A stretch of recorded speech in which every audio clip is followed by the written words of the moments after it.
welcome to the BigCeaz Show here live on this live edition of the Super Bowl breakdown. And we'll be talking a little bit of the Winter Olympics here. Men's hockey team will be playing this week on Thursday and get a little bit into some Panther hockey before they get back on track. We've gotten some good news this week about the Panthers, and I think everybody spirits kind of brought up a little bit after hearing the news that they might have a top 10 pick if they do not make the playoffs and get a top 10 pick. So we'll get into a little bit of that. I just want to welcome our co-host here today, Jeremy from Rockin' Nose Channel, and John, my co-host here from the Panthers community. And he's got some beer there. What kind of beer is that, John? It's a little guy. Hey, it's Caesar size. Let's go. Awesome. What was it? Just a Voodoo Ranger Tropic Force. They sell it at the arena. Oh, okay. Nice. Unfortunately, I don't drink unless it's from the cup. We all saw the pictures, man. Yeah. He's got him ready to go, probably. He's got him ready to go. Just want to thank everybody for coming on to the BigCeaz Show today. Let's get into this real quick. Yesterday, let's talk about the Super Bowl. What did you guys think of the game? A lot of people didn't really like it. I kind of thought it was a very defensive game in the beginning, the first half. 9-0, Seattle. They only scored 3 points in the first quarter. Ended up winning a couple of bucks there. I ended up betting that they would win the first quarter. And I was hoping for a Cooper Kupp touchdown. But it was Barner, unfortunately. And the only touchdown I take that back. Holland had a touchdown as well for the Patriots. And who else? Another Patriots had another touchdown. Wasn't there a pick six? Fumble recovery. Stevenson. Yeah, and then there was a defensive touchdown by the Seattle Seahawks. So, were we missing Matt Collins one? Matt Collins, there we go. Collins, he ended up having that. I think it was like a 2-play drive or 3-play drive. Yeah, and Kenneth Walker had that one called back. Yeah, and then Kenneth Walker had that touchdown. Who was the Super Bowl MVP? Shouts out to Kenneth Walker. What an awesome day for him. He ended up talking about that after the game. His dad never seen him play in an NFL game all 4 or 5 years, right? Yep. And that was his first NFL game that his dad was in attendance. How cool is that? Your dad doesn't go to any games, but, here's the Super Bowl, one of the greatest games in the world, and his first game to get to watch you win MVP. I thought that was pretty cool. What did you guys think? Yeah, it was crazy. I didn't think that that would be the holdout. It's like, doesn't like crowds. It sounded like he didn't want to be in a crowd, and Super Bowl is where you got to cross the line. I was gonna say, that's what better way to break the ice, right?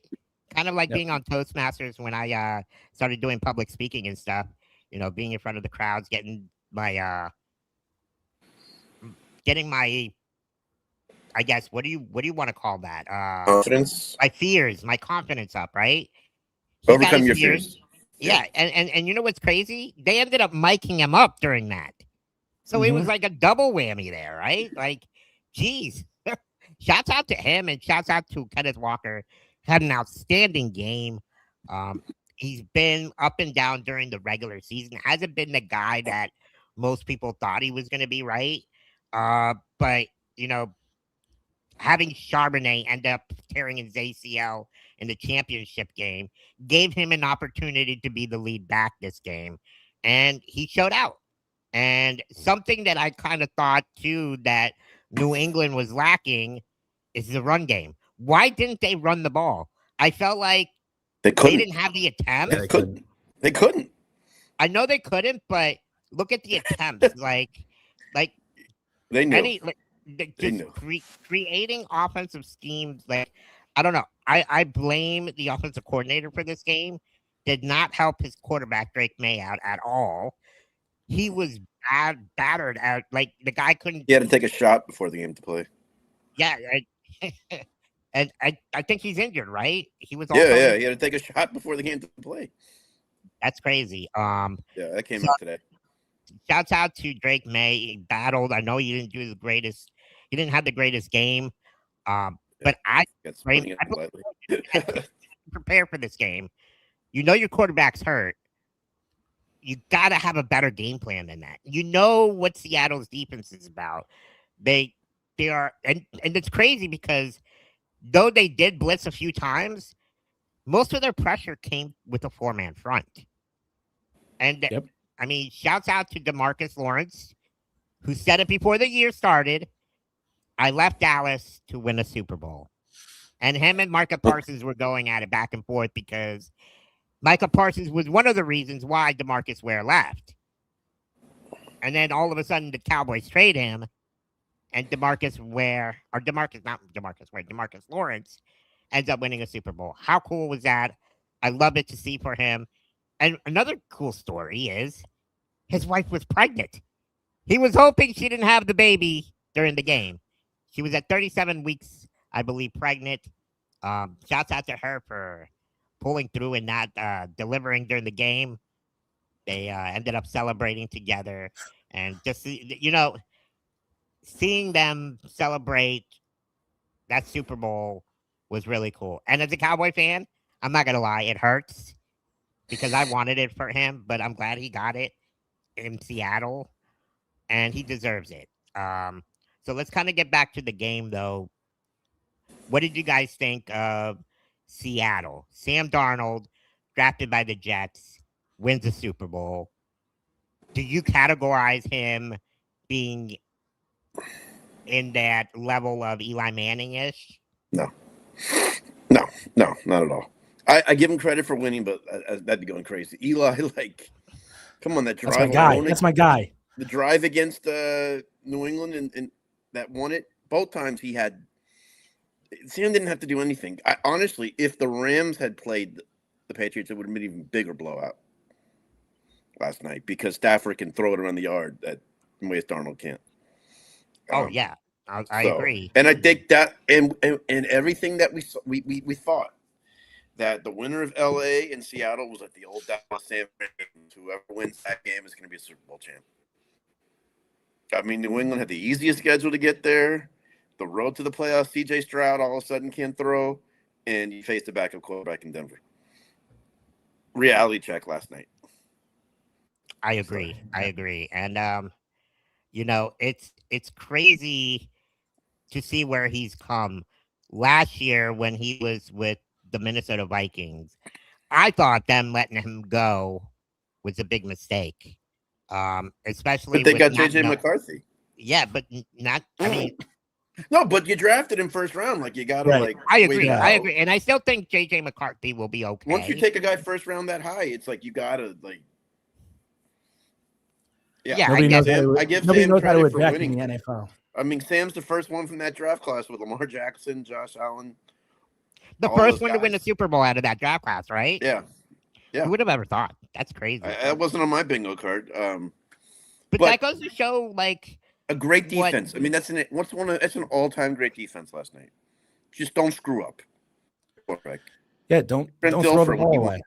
Yeah, don't throw the ball away. It was like when Trent Dilfer won in 2001. I'm sorry, 2000. Yeah, 2001 with the Ravens. All-time great defense. My boy RC here. Sam Darnold closer to Brad Joe Johnson. There we Flacco, go. and Brad Johnson did enough to win with an outstanding defense. I agree. Which I always that's going to fight you on the Brad Johnson one. I'm just saying. No, I kind of see that. I kind of see that for sure. It's not a knock Joe winning Flacco the game. in the NFL. Yeah, it's not a knock winning the Super Bowl as the game manager. No, it's not. And a this knock. is why all you had to do is not throw the ball away and just hand the ball to Walker, and they were set last night. Although there was a few times he did throw it into tight coverage. Oh yeah, no, they said he's getting a little too risky. They were saying, "Chill out." There was about 2 or 3 pick sixes he avoided early. No, he did. But he did a good enough job. Oh. And I think what I was really impressed with him too is because the Patriots did a really good job of pressuring him, but he did another better job of avoiding the pressure, like creating more time in the pocket and getting outside the pocket and maybe making getting a few extra seconds to throw the ball away or even run for a few yards and get a first down. And we saw that with Drake May towards the second half. And to think there were 2 or 3 throws in the flat to Walker that he just hits. I mean, that game should have been a rout early. Yeah, that's the thing with Walker. Walker's not a ball catching running back. So they were bad throws. They were bad throws. Yeah, right. But there was one where Walker hits him right in the hands, and he literally just drops it. I mean, they were typically Darnold's faults on those throws. I mean, I think I know what you're talking about. I mean, it should have been in his hands. I'm sorry, you're paid to catch the ball. So no, I agree. And you kept wondering at some point because you don't want to settle for field goals in any football game, right? And this was one of those rare games where the field goals. I mean, Chris Collinsworth said it best when he was like, "All right, they're at 12. I think one more field goal, and this game's a wrap." And I was like, I don't disagree. So, John, you living in Massachusetts, talk about the fan base there. What I felt like they were so cocky going into this game, and Joe Portnoy too, saying, "Oh, we're gonna get Super Bowl 7. It's a wrap." And I'm like, dude, be careful what you wish for. Like, I'm those type of fans that you got to play the game first before you start talking. Yeah, I mean, getting there is big enough. Just they got beat by a kicker last night. Let's be honest. Between the and a running back, the pair of kickers, you got the punter who was just coffin corner all night. Dude, let's give a shout out to the punter. I mean, one of the best display of punting I've ever seen. Dixon. Dude, that guy was incredible. How many times did they How many times did they kick inside the 20? Inside the 10, actually. Three times. Inside the 20 was 3 times. It's crazy. So shouts out to special teams too for the Seattle Seahawks. What an incredible job. No, I'm not going to go too hard on the Patriots because that's my wife's team. It's okay. I understand. John doesn't want to sleep on the couch. I did see a meme of Drake May's new nickname, which is Drake the Schedule May. Okay. Interesting. Just because of the easy schedule. But they still got there. So, I mean, I know I mentioned it. They still got there. I think the road was easy for them, but I think it was the easiest Super Bowl to predict, and I can't tell you how long. I mean, I just wasn't that interested in the game leading up to it. But he did it in bad weather, I'm still glad I watched it, and I'm still glad I saw that Seattle defense play.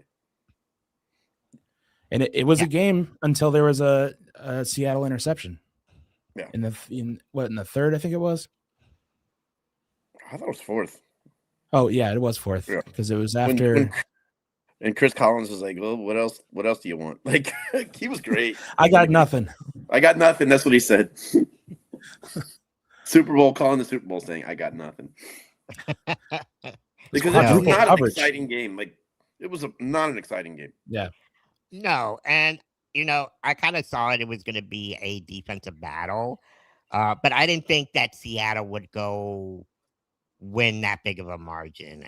I thought maybe the Patriots, because the Patriots the whole season has had a really good run defense, top 5 run defense, and they literally could not stop the run yesterday. They were getting beat outside. Their defensive ends could not contain the edges, and they were getting double team inside.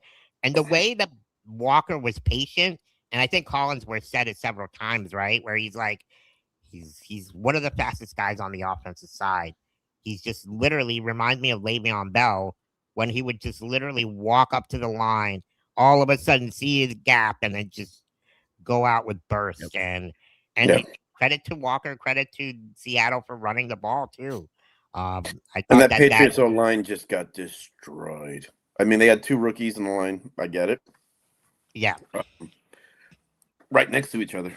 But yeah, I mean, if we knew that, we would have thought it'd be even worse by halftime. Exactly. I mean, Will Campbell, man, he was hurt, I'm sure. Who isn't this time of year? But man, he had a rough night. They were trashing him all night on commentary. Yeah. He couldn't. I felt bad for him at one point because he really, his family's probably watching on TV. It's like, oh yeah, no. But he plays with like all his heart, all his emotion. Like he's one of those guys who will like. So I did feel bad. Well, I mean, I want to see Seattle win, so I guess I didn't feel that bad. Shouts out to my boy Kirby here. He's right about Pats Rams. He's right about Broncos Falcons. Giants Ravens. I don't know because that Ray Lewis game was incredible, and there were back-to-back kickoff returns for touchdowns. In that second half. I thought that was a great Super Bowl. Really? What? Yeah, as a Giants fan, I disagree. No, but I mean, of course, what are the odds of back-to-back kickoff returns for touchdowns in a game? I mean, that was cool. That was cool to see.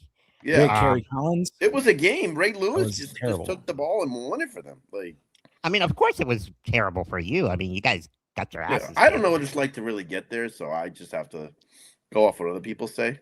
You mean you weren't alive in 72? Oh, I'm just wow, Caesar, your math teacher would really be proud of you there. Your math. Hey, I don't want to sit here and tell people your age, so it's all you, bro. No, it wasn't, but I've heard the stories. It's okay. At least I got to see a Super Bowl. It's been 30 years, but at least I got to see one. Yeah. I got two. You were in diapers, right, Cece? No, actually. Okay. No, I was able to. I was potty trained by the age of 3. Okay. There you go. I mean, I don't know about Biz though. I think he still needs to get some potty training. That's a different story. Probably getting a massage at halftime in San Francisco somewhere. Yeah. So the game got out of hand. Shouts out to Sam Darnold. He's a great guy. He thanked his parents, of course, for always believing in him. Smith and Jigba wasn't a big factor in the game. Cooper Kupp, I think, led the team in receptions, right? 6 receptions. A concussion. He came back. That's wild. Once he went to the locker room, I thought it was done for him. Yeah, which is crazy. Do you think like the announcer's last like game he of the used year his speed to get there? I'm like, I don't know about that. What's that? Reckless speculation. Right? Oh, he came back, so that's yeah. Yeah, and they could have Twizzlers, and he came back. He could have come. They didn't need him to come back to win the game. No, they already had the game in hand. But so he was cleared, but yeah, and it's like, well, all right, one more game, man. It's like, which way is my finger going? Okay, he's dead. All right, he's good. What's your name, Batman? All right, get back in there. Yeah. But no, let's give a shout out to Smith and Jigba because when he got drafted, I didn't think he would be a clear number 1 receiver. I was wrong. I was completely wrong. I don't think you have to be a number 1 receiver on that team. No, but he did prove that he was a number 1. He was the number 1 receiver in the league. Him and Koopa and Puka Nacua. Right? They kind of all share the load there. It's not like you have that true number 1 and then. And I think it helped having Cooper Kupp, the veteran. And they're run. Even though he didn't get the amount of receptions as he did with the LA Rams, but his presence, I think, he's MVP. Yeah, right? He's a leader. Yeah, he's been there. You can't put a price tag on having been there. The way he runs his routes is really, really good. And I thought his intangible leadership helped Darnold. Just help open up the field with AJ Barner as well, tight end from Michigan when he won the national championship a couple of years ago. So shouts out to him. He scored the only touchdown of the game. Their coach is a beast. Seattle. Oh, let's give a shout out to their coach. Oh my God, the schemes he comes up with, he's always 3 steps ahead of you, it seems like. Right? Wasn't he the assistant or the passing game coordinator for the Baltimore Ravens when they had a really good defense a couple of years ago? I think that's where they ended up getting him from. And that was the last time the Ravens really had a good defense. And when he left and ended up going to Seattle, and then bringing in the Cowboys defensive line coach with him, I'm like, damn, this guy. And we saw it a little bit last year. Like last year, you could see their defense getting there. It wasn't a fully there, but he was changing the culture from the Pete Carrolls and what they had there. And shout out to their general manager. Used to be Green Bay Packers GM. He's always done a great job with drafting, and it's why their teams are always successful. They were like, you know what? We don't need Geno Smith. We don't need Pete Carroll anymore. We don't need who else did they have on defense? Russell Wilson. Russell Wilson. That was a big one too. People John question, why are you Schneider is getting his rid of name. him? He's a two-time Super Bowl or three-time. He went to three Super Bowls and won one. Should have had two. But Yeah. Last night was so payback for that, let me tell you. I mean, but we won't get into why they lost. Yeah, that was no more Sean Lynch talk. the craziest thing I've ever seen. Yeah, but yeah. So credit to that organization, the way they built their program, and they got a whole bunch of guys on defense that just fit, right? They're young, Reed on the too. defensive tackle side. You got DeMarcus Lawrence, like I said, the end. He didn't even have to play starting minute. He was a rotational defensive end. I think he had maybe 20 or 30 snaps. And Witherspoon, the linebacker. Who was an Dude, he underrated so player good coming out of corner from Pensacola, just playing underrated that player out of safety edge, college. right? Yeah. He's really Underrated really good. player. Like they have a way of, man. They may not go for the stars, but they got a system there that like Tomlin used to do with Pittsburgh. Here comes all the trolls. My boy DJ Ugito. Okay, it's okay.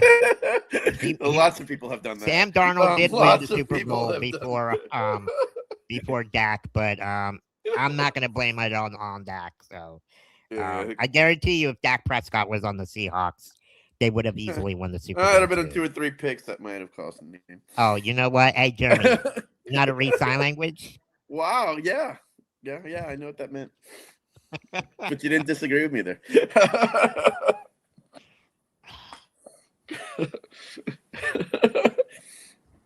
So yeah, I mean, but yeah, shouts out to that organization. Seattle deserved it. The GM was really great. So yeah, John, what did you think about Seattle in general? I've never been around a game where I've been enamored by kicking, and I'm going to stick with this because I really think that Dixon or Meyer should have been the MVP because they 5 for 5 on the field goals. For that to be game breaking is weird. And I think it would have been the first time a kicker would have been the MVP. I feel like I was kind of rooting for it. There. I was kind of rooting for him to be the MVP. He deserved it. He No, had 5 field goals, right? Walker. I know Walker's got the story. But he controlled the clock. He wore down that Patriots defense, man. They were exhausted. I mean, that was bully ball. Yeah, last night. And the defense, like we said, they did a great job of keeping the Patriots on their side of the 50. I think they broke the 50 maybe once or twice. Did they in the first half at all? That's a good question. They John, did can you once. check that for me? One time? They did once. I remember they got said to it was one of the worst. They got to the Seahawks 43, and then they got sacked 10 yards right after that. Stats ever for a team in the first half of the Super Bowl, and all their yards and his stats look better today than people thought, but it was garbage time when he was really putting up his yards. Yeah, where Seattle was sitting back and like, come on, no problem. When they got mad, Seattle, they just pressured him. What, the most amount of sacks in the first half of the Super Bowl too? I believe so. How many? 3 or 4? 5 or 6, right? Was it that many? They were breaking records last night. 6 sacks. 8 in the tackles first for half. losses. That's pretty good. In the first half, yeah. And that's for both teams, right? No, them. It was all Seattle. For Seattle. Okay. Yeah. Wow. The defense Wow. was nasty. But the thing is, like, they had a tight end out there, which I don't get. They had a tight end to help Campbell. Campbell looked awful yesterday, the right tackle from LSU. Yeah. And he looked injured. He doesn't look 100%. I believe he tore his MCL and ended Yeah, I up coming agree. back this year, right? He just had didn't look no healthy. give when he had to push back on pass. No, he just kept getting pushed back constantly Yeah. and constantly. And I felt bad for him because he looked like he let the team down after, and Yeah. just seeing the tears run down his face, and you could tell he gave it all he had. But I think he'll get better this offseason. He'll have like real NFL training, real NFL workouts this year, so he'll get better during the season or during the offseason, and they'll be right back. And the Patriots, they have nothing to hang their head on. No, nobody they're playing saw with them house go money going into the game. Nobody saw them go to the Super Bowl again. No. At least not this year. And Drake's the youngest starting quarterback ever in the Super Bowl. I mean, they got no youngest tackle and youngest. I mean, look what you have to build on if you're New England. Yeah, and he was like, I believe he was there 11 years ago watching the Carolina Panthers and the Denver Broncos. Wow. And he was there rooting for Cam Newton as a fan. Yeah, because he's from Charlotte, right? Yeah, he's from Charlotte. He was a big Cam Newton fan. He's from Charlotte, North Carolina. So, just an incredible story. And I'm happy for Drake May. I thought he did all he could. It just, you could tell he wasn't 100% healthy. And also, their offensive coordinator didn't give him a chance.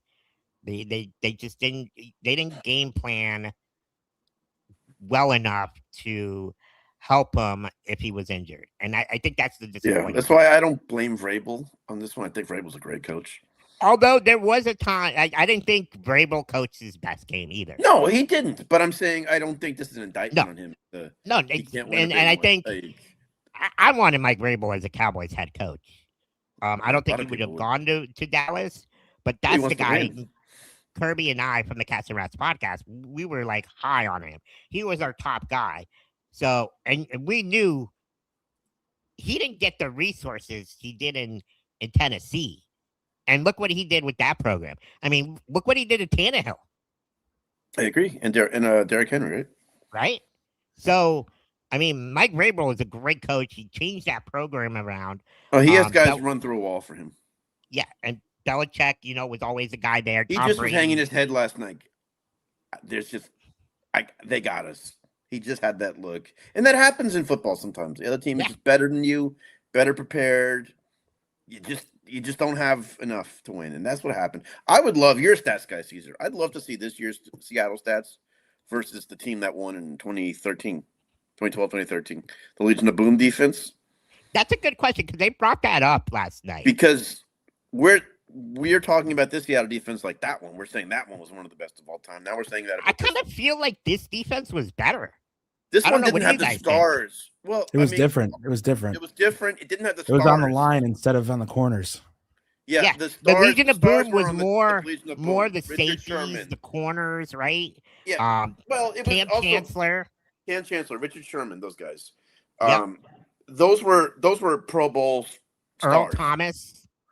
Yeah, this was a lot of quietly just that defense. They don't have the stars on this defense, but I think they were as good, at least as effective. They just bullied the Patriots offensive line.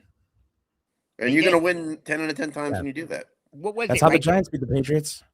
What was the pressure rates with only a 4-man rush? I'd like to see that. They said statistically it was one of the highest pressure rates ever. For only a 4-man rush, which is in a Super Bowl. Yeah. Now, is that an account to the Patriots not having the offensive line? No, because they did it to LA too, with the MVP at quarterback. Good point. So I would not discredit. Yeah, it wasn't like they struggled against San Fran and LA, and then all of a sudden yesterday they put it together. They have been like that all year consistently. Yeah. They won game where they got done, or a team got the better of them there. They were second in the league with 4-man rush, 39% of the plays. Last night, they were 38% of their plays 4-man rush. So they hit their stat. Yeah. Could you imagine, as a defensive coordinator, my 4-man rush is going to get there 38% of the time? Just Dude, imposing your will. You're screwed then. I could literally call anything. Cover 4, screwed. cover 2, cover 6. You can't I don't throw even have on to that. blitz. If your only hope is the running back can somehow get past that and you can get a runoff. That's it. 28 pressures last night. That's crazy. They were toying with them at one point last night. Like, I was loving it. Now, I know Drake May's a rookie quarterback, or not a rookie, but second year. If Campbell's a rookie, yeah. If Tom Brady was quarterbacking, do you think the team does better? Even though their offensive line was great. I disagree. That's a hypothetical that it's not even. I think it would have been a closer game. Do I think they win? No. But I think it would have been a lot closer. Was quarterbacking these Dallas teams instead of Dak Prescott. Would they? We had 2 of these games in the Super Bowl. We had 2 of these games previously. The Giants did the same 4-man rush. Tom Brady was known for getting the ball off less than 2.5 seconds. That was his what they did against Seattle. I mean, obviously, we're not talking about the end. Was they were able to flex Gronk out against a safety, and there was no matchup for that. They were able to use their running backs, which I thought that New England didn't do enough of yesterday. You got Henderson, who's one of the biggest, and Stevenson, right? One of the biggest guys being drafted. But to say Brady, if he had played, that's neither here nor there. At least they got there. Like, I don't even know what that feels like. Here we go, create the jokes, but I was little when Dan Marino got there. Yeah, Brady is as a Giants fan, I think he had it. He's got a Michael Strahan the first time. Yeah. And then all 4 of them the second time. And then that Eagles defense that's I mean, look what that Eagles defense did to him. It was That's why I'm saying welcome to the blueprint. And Atlanta gave that game away against them that year. Oh, let's not even talk about Kyle Shanahan there, the play call. No, I understand. I mean, I'm still bummed that Devonta Freeman didn't get that Super Bowl. He would have won MVP. Right. And man, I would have loved to see at least Matt Ryan get 1 Super Bowl. But that's make Grady the GOAT. Yeah. In the story. Exactly. I know we kind of want to talk a little bit Olympics here. We're waiting for our boy Jim Biringer, who knows the Olympic roster and what we're going to have here. But before we do, I kind of want to get your guys. The legend, Jim Biringer. The legend, Jim Biringer. The legend. He also comes on the Cats and Rats podcast. Really great guy. Met him last year in the Cup Finals. Super awesome dude. But let's talk a little bit about the Super Bowl halftime show. Don't want to get any political or anything like that. Please don't. But I actually liked it. So I thought, even though people don't like Bad Bunny, they don't understand his music. I liked it because you speak Spanish. What's that? You speak Spanish? Well, that's part of the reason. Well, obviously, I know the music, but I mean, look, he tried to bring everyone together. And I think that's the ultimate goal is and what the NFL is trying to do is they're trying to get a lot of people in the different countries to watch their game, right? How many games are being international next year? 9. And college football starting to get into that a little bit. Exactly. So not like NFL, but I'm sorry. They have the Ireland game. Yep. In college football. And I know it's not college football shows tonight. And NC State and UVA are playing in Brazil. So, and Michigan was supposed to go to Germany for their game, but they canceled that. So, yeah, let's not get political on the halftime stuff. Yeah. So, but you're right. I understand what you're saying, Steve. Yeah, and I understand, but I know other people wanted to watch other things, and it's honestly, it's up. I think it's up to you. If you don't want to watch it, you don't have to watch it. And there's always been, there's always been other options outside of the halftime show. People forget that. I remember WWE one year had Rock and Mankind in a boiler room or a halftime heat. Halftime heat, thank you. There used to be the Puppy Bowl. I mean, there's always been MTV did the Beavis and Butthead things for years. It's not a requirement. Like I always say, do what's best for you. Do what makes you happy. I don't even think it's political. I think it's cultural. I think it's there. He has a famous quote where he's saying, "You don't have to learn Spanish. You got to learn how to dance." And that's what that was about. Yeah, and I liked it. You know, I have so many white friends that love to dance band music. They love salsa. They love the beat. They love the rhythm. They don't know what the heck we're saying, but they enjoy dancing. And you know, I enjoyed it, but maybe that's because of my Spanish roots. And I know other people did enjoy it too. My friend Kelly, she's a big Bad Bunny fan. She likes his music. She likes Shout out Kelly. So a lot of my friends like it. Cam, Shauna. There's a lot of people that like it. John, do you like Bad Bunny? Not familiar with Bad Bunny. I know more about Bad Bunny inside of a wrestling ring than I do his music. There you go. Hey, at least you know of him, right? Yeah, no, he's well said, man. He's undeniable. He's the biggest star in the world, most streamed recording artist. He has the world's attention right now. And I think beyond what's going on, because it's not political, it's the NFL trying to expand their business because they're growing internationally, just like you said.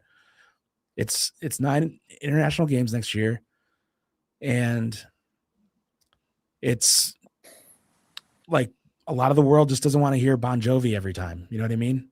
Like you have to the tent needs to be bigger if you want more people in it. Exactly. Like, listen, it was in San Francisco. Do I think Metallica would have been perfect there? Being Bay Area guy, yeah, I do. But they could have went Little Wayne last whether year. it was for me or not, I'll never tell somebody what you should or shouldn't watch. Exactly. I mean, that's the best way I can say it. You got to go into it with an open mind. Yeah. And because we've watched the Black Eyed Peas. Not everybody's gonna like the music. Like the years pass, and that's fine. Music's personal. People don't like Kendrick Lamar. We're not gonna sit here and bash Kendrick Lamar. Like, dude, I love Kendrick Lamar. I want that on record. I love Kendrick Lamar. Okay, so that's good. It's on record. It's on record. I'm afraid of that guy.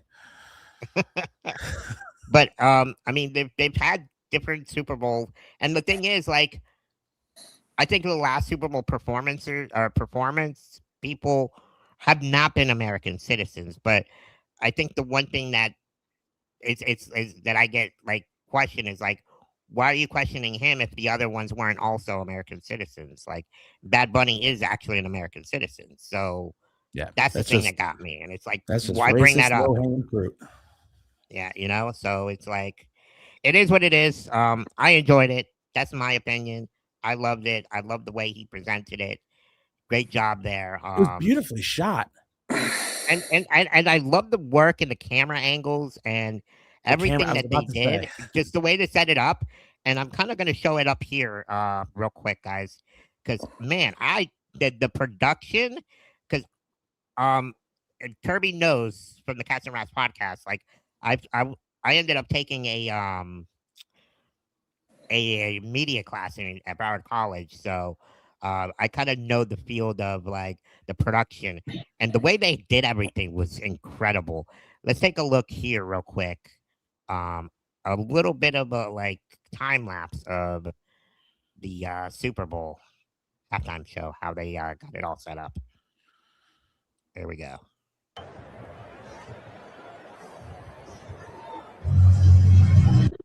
You got the power lines for the blackout.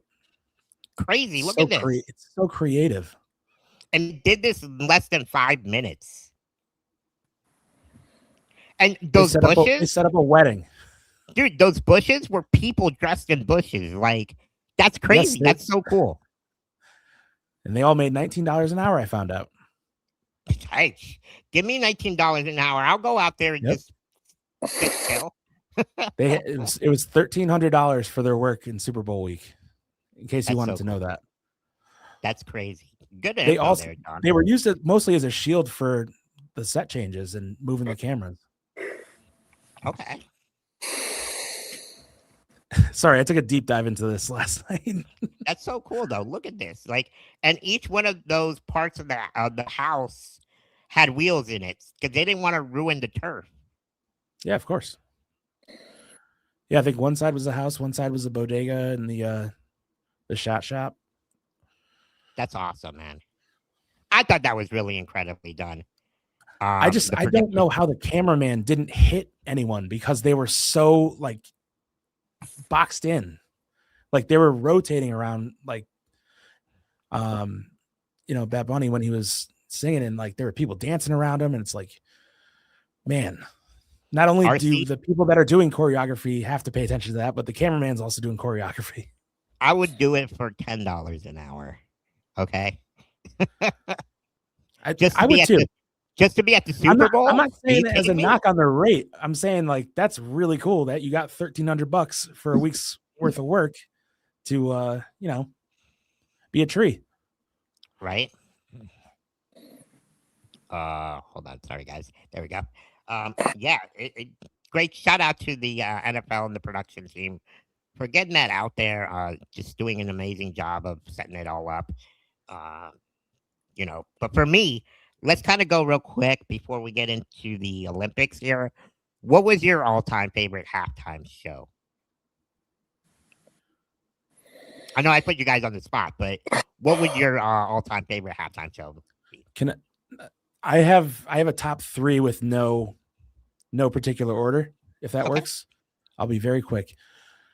First one, Tom Petty and the Heartbreakers. I think that one was that was what it was. It was just kind of raw rock and roll, and it was the first Giants Super Bowl of my lifetime. The next one was I want to say Prince because of the Purple Rain, and it was raining, and that was Miami. I think that was like a perfect moment. Third, I think just because of the cultural moment it held last year, I think Kendrick was the best one for me. Out of these two, I like Kendrick as a songwriter. So Kendrick, Tom Petty, lost.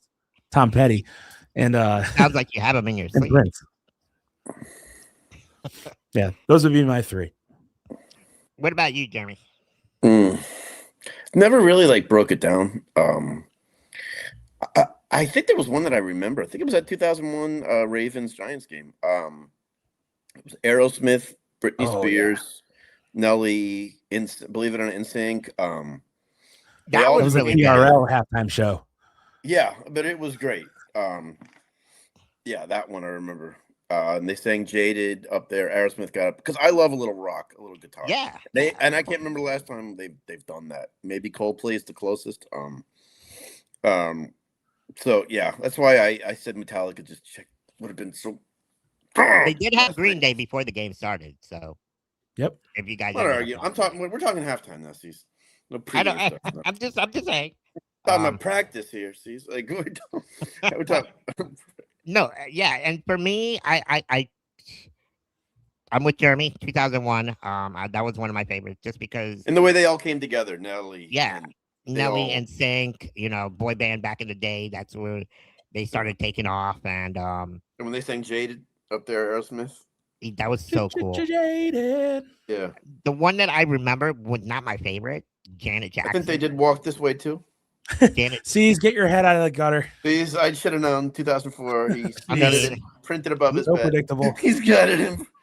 He's like, do you play me again, guys? Come on. He's Hey, like, can you hit present? Because I want to see the background of your desktop. Okay. I don't have that saved on my desktop. Okay. It's on video. Don't worry, it's on VHS. I don't have Jackie Redmond as my background. I promise. Oh, we'll get her later. We get to her later. That's the most memorable one, not my favorite. My favorite one was Michael Jackson in 96. That was a good one. Or was it 96 or 93? I don't remember. It was a good one. It was a good one. He was, yeah. He like the way he brought like different people from around the world out on the field. He did heal the world. Heal the World. Yeah. That was such an incredible performance. I always 23 say at if the you're Rose talking Bowl. about it this many years later, it did its job. There's people still talk about it. So Yeah. I mean, I thought I'm not as that was big a one of my hip hop fan favorites. as I used to be, but when M and Dre and Snoop did it like 4 years ago, Eminem was a surprise. It was Mary J. Blige, Snoop, Dre, in L.A. I thought that was pretty cool. The Michael Jackson one was the first one that had the big musical artist. Was it now? Yeah, because they would do like spectaculars before that. Like they had Yeah, they always got for the skating. national anthem the big artist, but not for the halftime, I guess. They had figure skating the year before, Brian Boitano. He was a gold medalist, man. Come on. I'm not knocking him. I'm just spitting facts. Brian Boitano won a gold for this country. Wait a minute. So what did he do? I don't remember that. I'm just messing with you, man.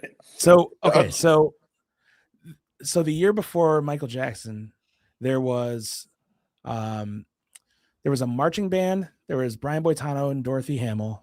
It was called Winter Magic. So because it was fresh off the Olympics, probably, right? Right. Yeah. So there was a rapping Frosty the Snowman, and he really did a deep dive on that. The reason why Michael Jackson was the act the next year is because of In Living Color. In Living Color ran counter programming to the Super Bowl halftime show, and I believe they outrated because it looks like.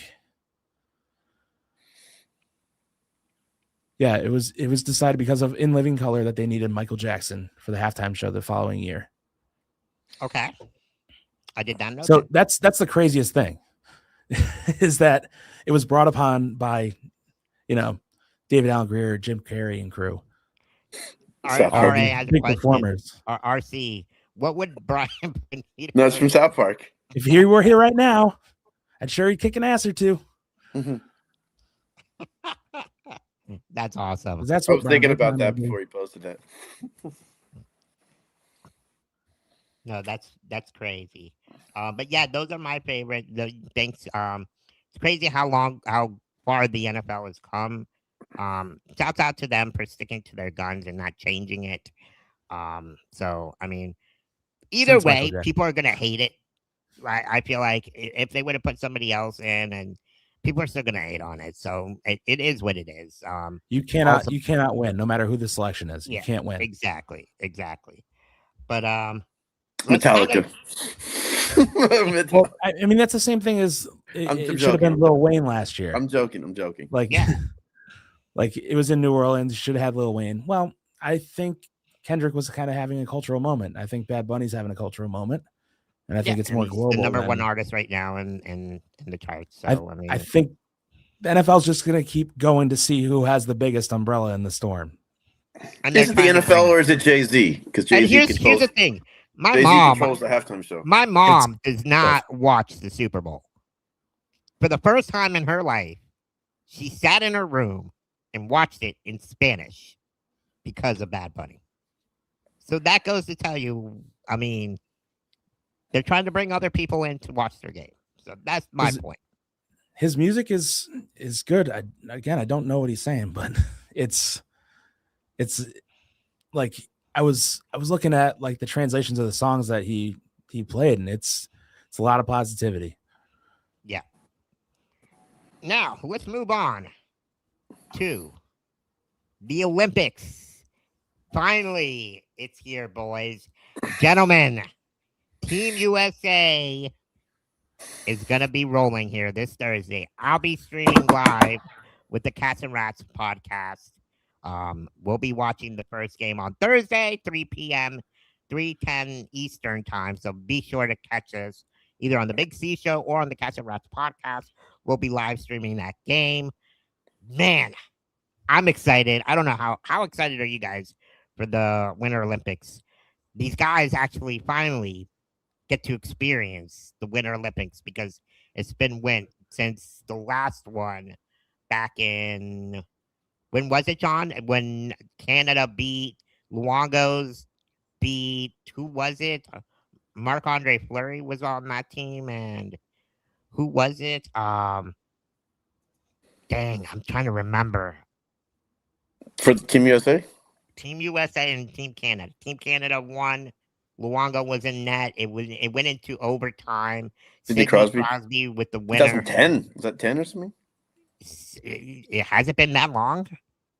I remember they were saying like the young kid has won it for Canada. He's not the young kid anymore. So. Oh my gosh, no! I remember watching that game, and it was such a competitive game. Now it's not going to be as competitive as it was because the rules are a little bit different, right? So, and I think that's kind of what like we're trying to see, like how it's going to play out this year. Because if you get into a fight, you're automatically ejected, right, John? Do you have the rules? Yeah, you are automatically ejected if there's any fighting. It's a focus on skill, and it's a focus on fast-paced hockey. So fighting, game ejection, no helmet, minor penalty, 5 minutes, 3-on-3 overtime, which I kind of like. That's going to be exciting. And 10-minute 3-on-3 overtime, and this is for the quarters and the semis. So the preliminary rounds is only a 5 minutes 3-on-3, 10 minutes 3-on-3 overtime. Then a 5-player shootout for the semis and the quarters. And the gold medal game, 20 minutes 3-on-3. Holy shit. Could you imagine 20 minutes 3-on-3? Dude, it felt like the game 2 of the Stanley Cup Finals last year. The game we thought never was going to end. I mean, here we go. Kirby, thank you. Canada over Sweden in 2014. Lou Pryor, Corey Price over Lundqvist. Yes, thank you, Kirby. Love you, man. Yeah, but yeah, that's crazy. So 3-on-3 hockey, and if you guys watch the ECHL, they do 3-on-3 for like 10 minutes. And that was pretty cool to see. And I actually got to see that where they didn't. They do that in the NHL now. They only do it for 5 minutes. Right. But it's still for overtime. Yeah, it's for overtime. Yeah. But imagine 10 minutes. That's crazy. Wow. Unless there's a score, it's sudden death. Yeah. So. And then I'm guessing RC, maybe after the first 5, if it's still tied, they continue to go out. I think this is something that we have to kind of like wait and see. But yeah, so the point system is 3 points for regulation win, overtime 2 points, or shootout win if you win in the shootout or in overtime, and 1 point if you get 1 loss or in an overtime. So kind of the same point schematic as the NHL right now. So yeah, guys, what are you excited about the Olympics here? What are you excited to see? I know Brady, Matthew Tkachuk playing together. It was reported that they're rooming together now again. And as soon as I heard that, the first thing that I thought of was Step Brothers. Oh, yeah. They have to be getting their beds together. Bunk beds, right? That scene from the Step Brothers kind of came up to my head. And Brady kind of said that too when he said we've already rearranged the room. I love it. Yeah. I love it. And I think Jack Eichel was like, if we hear noise in the middle of the night, we know where it's coming from. Yeah. We know. No, for sure. So what do you guys see each team doing this year? In this Olympics? Like, what are you excited about this Olympic? It's going to be a different game than the Four Nations, that's for sure. Yes, where I think in Four Nations we saw a little bit more of like fighting, fork checking, back checking, fighting. So I think that's going to be a little bit different. The ice is a wider, I believe, and a little bit shorter. But I think the players will adapt. Brad Marchand did say he doesn't care what ice he's playing on. And Matthew and Brady said the same thing. So as long as they're competing, I mean, those guys Hockey are players don't athletes. bitch. That's the thing. Like they're not like I hate to call them out, but NBA players. You know, Oh it's yeah, like it's true. it's that's why I kind of got tuned off to the NBA. They It get a hasn't been the hangnail. It's a same. problem. It Right, hasn't been the absolutely. same. But yeah, so It's not a hangnail. It's geez, what is it? What do they call 2-week injury. Load management is what they call it. Yeah. So yeah, Team USA kind of want to get into this too. It looks like Austin Matthews has been named the team captain for Team USA. Charlie McAvoy and Matthew Tkachuk serving as alternate captains. What do you guys think about that? Any surprises there? McAvoy and Tkachuk together is like it's like that meme of the gangs in Los Angeles holding the rags. Right. I honestly I didn't think Charlie McAvoy was going to be in there, but that's great. And honestly, Matthew Tkachuk has kind of been the face of U.S. hockey because of these cup runs. Yep. He's the guy on the cover of NHL 25, or 26. So you gotta strike while the iron's hot and put an A on his jersey. I agree. A lot of people might not like him, but now they have, if they're Americans, now they have to root for him. So you're gonna like him on your team. That's it. So yeah, I mean, I'm excited for this tournament. It's been a long time since we've seen the NHL participate in the Olympics. I kind of would have liked to see Team Russia in there because I feel like they have a lot of good players, and it's crazy because that rivalry between U.S. and Russia is crazy. Not just with Canada, but with Russia as well. So that's the only downfall that I'm gonna miss seeing this Olympics. But other than that, yeah, I'm excited for this tournament. Any surprises to we now talking a little bit about Canada? Sam Bennett was added. He might not play in the first game. We'll see what the lineups are, but what are you guys expecting this Olympics? Me? Well, yeah, I'm excited. And if you weren't excited after the Four Nations last year, just seeing the excitement of these guys, I mean, it's infectious. So I'm excited no matter what. I mean, when Matthew compared putting on that Four Nations jersey, like hoisting the Stanley Cup, imagine an Olympic jersey, right? So I'm excited. It's awesome, man. These guys want to be there. And as far as the captain stuff, Matthew being out pretty much most of the first half of the season, and Austin just played into that spot. I don't have a problem with it. I really don't. I don't think it's an issue on the team. We'll see how they come together. I'm curious about the goaltending situation. You got two good ones. Yes. Who's the start? Swayman and Hellebuyck and Swayman. Ottinger. And I kind of want to play a clip here. Shouts out to the Cats and Rats podcast. Fortunately for Swayman, he doesn't have to worry about fighting in the Olympics. Right. And I think Ottinger wants to prove himself this year. Yeah. And it kind of has been showing because he's been playing really good lately here. So it's I'm sorry. We're talking about the Olympics as if everything's perfect. Is the rink figured out? Is the ice figured out? I mean, I remember that was a big topic of conversation, and then it got dropped. Yeah. Jim Biringer was doing the work on the rink, figuring out the cooling system and everything. I was impressed on it. I know. Jim Biringer is the man, and what a great, perfect way to bring our boy in. Oh, I didn't even know. Yo, what's up? What's up, guys? Jim, who I respect.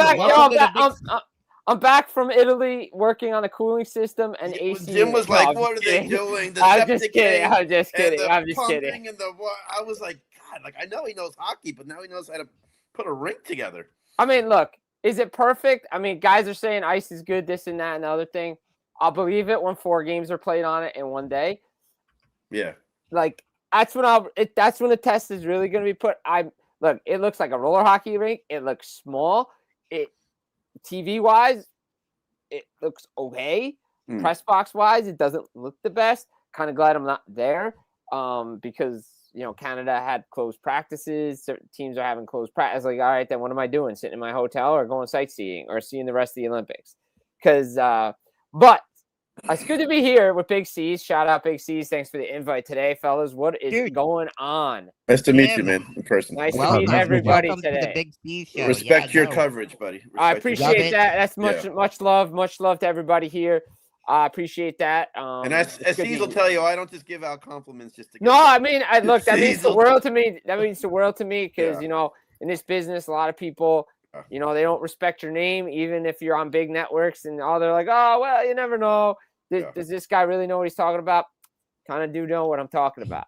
And he's not just blowing smoke up your ass either. No. He legit knows his stuff. So, and we really appreciate it, even though you're a Devils fan. I really don't have a fandom anymore. I'm gonna be honest. I really don't like doing this. What? I have this in my room. Yeah, but those look like from 94 Brodeur days. Like, they're legit from like 94, 95. But I'm saying for writing for as long as I've done it and doing, it's like, I don't really care who wins. Would I like to see my team win a Stanley Cup again? Absolutely.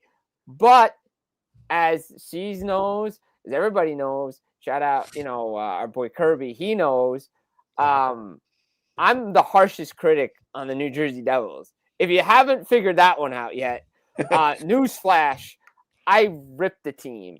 And who's more of a critic, you or Frank the Tank? Or Pasha? Me. I'm more of the critic because I legitimately, it doesn't matter if the team was winning, I still find something wrong with them. Like, that's how critical I am of the Devils. Like, that's how critical I am of this team because I want this team. By the way, before I even get into anything, I talked to Scott Stevens during John McClain night. I asked him about what one of his favorite teams is to watch right now. Florida Panthers, because it reminds him of how the Devils used to play. He likes how they play that even with the injuries, right? Yeah, no, but he's like going back to the championships. The last couple of years with the championships. Reminds him of how the Devils played, grinded out, physical hockey, defending the net, defense first. Like, it brought him back to his playing days. That's crazy. And I kind of agree, too. And Bobby is like our Brodeur in those last 2 years. Yeah, well, right? But not as good, but I'm saying he played at a crazy high level like Brodeur. Dude, Brodeur was a thorn to our ass. He was literally just incredible. Every time we played him, we couldn't get anything top by 5 all him. time. Try top 3 all time. Oh yeah. I was being.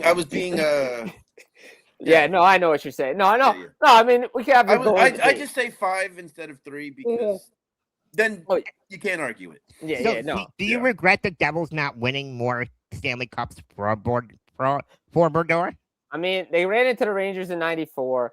I mean, that one, they were a young team still, so they kind of had to learn. Game 7. I mean, that was a classic. I mean, Riche had an open net. Zalapukin had a chance to win in the first overtime. Like, all right, you lost to the Rangers. The one that gets me is 0-1 because you went home up 3-2 and you should have won. Like, that's the one when I was a fan. That's the one that gets me because I'm like, you went into Colorado, you stole Game 5, you're going home. Like, you're going home. Go win it.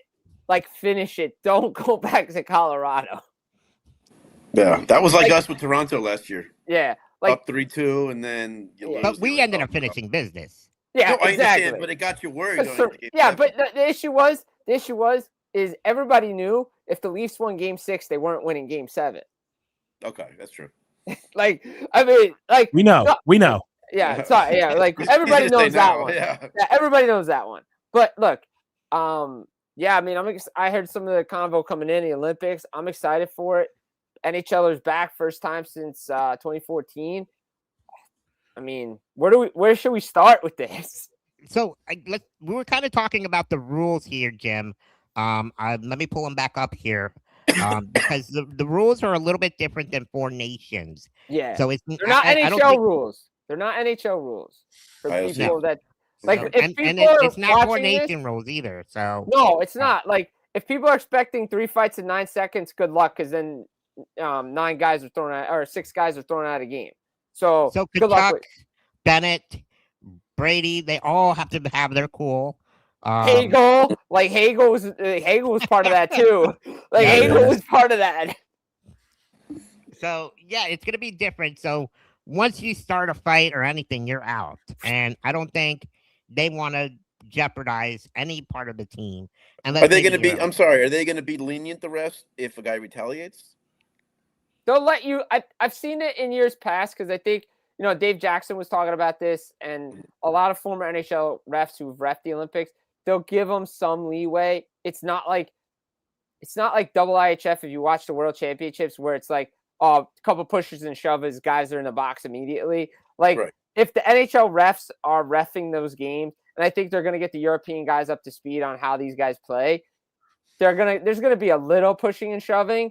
But if it gets over the line where it's, punches are thrown to the face or like it's like some nonsense, guys will go to the box. Okay. Cool. And so here's the rules here. I kind of like the rules, the 3-on-3. Kirby, not so much. Didn't really like the overtime rules. Kirby's an odd cat. He likes more of the old school way, but I kind of like it. I've seen where I think in the AHL and the ECHL, they have 3-on-3 for 10 minutes, and then they go into overtime.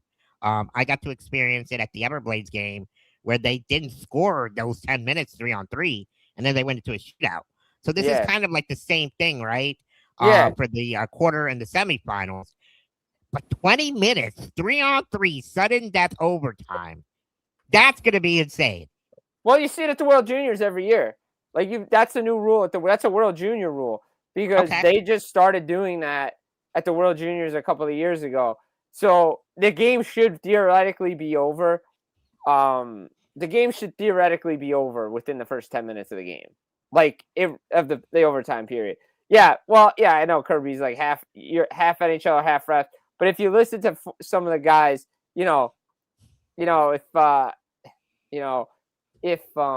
if you listen to some of the former officials, I think the European guys and the IHF guys are gonna get up to speed pretty quick. I'm sure Gary Bettman, if he has to make a phone call, can do that. Yeah. Oh, and don't forget, you're suspended. If you get suspended in this tournament, the NHL will look at supplemental discipline moving forward. Yeah, I heard about that. I like that. Yeah, they'll look at supplemental discipline moving forward. They've done that. There's in the some past. receipts from the first half of the year. But I'm saying like they've done it in the Olympics before. I believe 2014, somebody got suspended for illegal hit to the head, and it carried over. I like that. That's the one I'm going to be looking forward to. If USA plays where, what's his Sandis Velmanis, where he kind of got McAvoy there with the high head hit. I wonder if they. I don't know. I don't know if that one's coming. I don't know if that one's going to come in the Olympics. They may save that one. Okay. That one might be saved. That won't. You don't see that carrying over to the Olympics, right? I don't know. He posted about it. McAvoy. I mean, maybe a hit. That was more towards the Department of Player Safety than anything else. True. I mean, are they going to bump him? Yes. Are they going to hit him? Yes. But they can't do what they want to do to him. Right. So that's one thing I'm kind of like. Yeah. I love those kind of like storylines in the background, So yeah. So Jim. Yes. Talking about the captains, we know that Austin Matthews, no surprise there. Alternate captains, Matthew Tkachuk and McAvoy. I think everybody's surprised that McAvoy is an alternate captain here. I'm not. I mean, I think what he went through last year at the Four Nations and what he did in that first Canada game and how he's been a leader for the Boston Bruins. I think he's definitely a leader on Team USA and what he's done through his time with Team USA. I like McAvoy there as an assistant captain. I mean, all these guys, I mean, look, Brady's going to lead in his own way. Matthew Tkachuk's going to lead in his own way. Austin Matthews leads in his own way. You have different captains that are going to lead on their own way on this Team USA team. So I didn't expect anything. Like, be honest, like when they said Austin Matthews was named captain, I'm like, my first thought came into my head. I'm like, didn't they do that already? I'm like, wasn't this kind of obvious that he was going to be captain? I don't know. Maybe it's just me. Last year. Yeah, I was like, wait a minute. There was an Instagram post already. Yeah, I was like, I thought there was an Instagram post about this already, right? Like, same with Crosby when he was named captain of Canada. I'm like, this was like a lock. Like, it wasn't going to be anybody else. Like, how is it not going to be Crosby? Right? I don't know. Maybe I'm just like so numb to it. Like, it's just like, all right, whatever. Like, because you usually expect it when the rosters are named. You're like, oh, so and so's captain, this guy, whatever. But look, I like the choices. I think they're fine. Like I said, Matthew's going to lead in his own way. Brady's going to do his thing. I like the line combinations I'm seeing out of the camp already, out of the practices. They think they're going to be really good top six. I think Team USA is one of the top, like one of the clutchest players in the tournament on their team in Jake Getzel. I know he's a Tampa Bay Lightning, but to me, that guy scores big goals. When you need a big goal, like I know he didn't do it last year at Four Nations. It was tough because they just couldn't score. Again, Kyle Connor not being in the lineup against a guy he scores against. Right. Yeah, I'm still scratching my head about that one. And and all you guys can find it if you search my Twitter at that when the sensitive topic. No, it was funny because no, for me, I'm joking. No. But what I was saying is, like, the minute I think that the season restarted last year, St. Louis and Winnipeg played, and Connor had like 2 goals, and I was just like, yeah, we're not playing Kyle Connor. Why? Like, I know. I was I like, didn't understand what? that. I was like, what? But Getzel's going to be a good player. Like, I think all these guys, again, it comes down to the skilled players that are used to being skilled players accepting a role and doing something different. Yeah. Oh, yeah. And coaching. So the biggest question I have here with the team, and let's kind of get into this. I want to play this a little bit of what Ottinger had to say about maybe getting that starting role for Team USA. You said being the backup at Four Nations and not playing only made you feel like you wanted to play better, and clearly you have. I know you're in the moment trying to win a playoff series here, but have you thought at all about being the USA goaltender at the Milan Olympics? I mean, other than winning the cup, that's my number one goal. So just, long ways from now, a lot of hockey left, but just trying to get better. And I know I have room to grow still, and I can worry about that when it comes. But a lot of hockey left here with the Stars still. You said being the backup at Four Nations and not playing only made you feel like you wanted to play better, and clearly you have. I know you're in the moment trying to win a playoff series here, but have you thought at all about being the USA goaltender at the Milan Olympics? I mean, other than winning the cup, that's my number one goal. So just all right, we're in reruns. Left, but just trying to. Sorry about that, guys. No, it's all right. Yeah, hey, everybody was enthralled with the clip. He's got such a good nose. I know, right? Doesn't he? He's a good guy. Like, Otter is such a good guy. Ottinger is such a good guy. And he's playing a great year. He's having a great year this year. I mean, all three. I mean, look, Hellebuck has had the knee surgery, so I don't know if we've seen the best of Connor Hellebuck yet because he's come back from the knee surgery, and we know what goalie's coming back off of injuries. We saw it last year with Vazzy with the back injury. He's only really finding his form now. To me, I've seen him play a lot. I told him this personally. I kind of hope Jeremy Swayman starts. I'm not gonna Thank you. I think he's the best goalie right now. The high end. I think you gotta play Jeremy Swayman right now. Thank you. I'm not. Hey, man. Like, I'm not trying to be like biased here because like I know him and I've talked to him a bunch, but like if you put the statistics side by side, I would like Jeremy Swayman didn't get a sniff last year at Four Nations. I think Jeremy Swayman can do this for Team USA. I totally agree. He's been having an incredible year too, comeback year performance. Mm-hmm. He's making a case for himself, and like you said, Hellebuck just had that injury, and he's just now coming back. Do you trust him enough to where he's healthy enough to take this team there? Like, how many chances, how many opportunities do you give them, especially with only some little preliminary games to find out which is your guy? Like, what do you do as a coach or as a coaching staff? How do you make these decisions? It's gonna be tough. I don't want to be in that position. Like, I'll be honest. I don't know what the rest of the fellas think, but I don't want to be. I don't want to be in that. That's position. the thing is, like, at least for basketball, it's in the off season. They can meet for 2 or 3 weeks. They train together. The coach can get a good idea, come up with a starting lineup. They're in the middle of a season. Like, they have to go off a lot of hearsay, a lot of, well, you're the hotter guy for this team, but I wasn't there as the coach. It's really, I mean, they have to go off a lot of input in ways that it's a different dynamic with it being during the season. Do you have any insight on who's starting game 1 on Thursday? I think it'll be Hellebuck. Just because the way Bill Guerin's constructed this team and the way he's talked leads me to believe he's going to give this group every chance to redeem itself. That means Connor Hellebuck will start game 1. Okay. Like, Jordan Binnington's going to start game 1 for Canada. Because he was the goal. It doesn't mean anything, because in Canada's history at this tournament, the guy who starts is not the guy who finishes.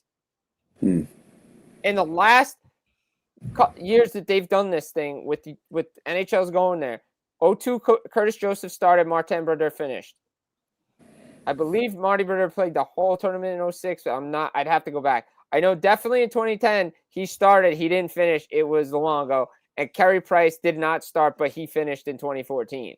So and I don't expect Binnington to finish this tournament as the goaltender that wins them if they get to the gold medal game. I don't think he will be that guy unless Jordan Binnington decides to be playoff Binnington and Stanley Cup final Binnington, and he believes that Milano-Cortina Arena is the Boston Garden, then, like, I don't see it. I just don't see it.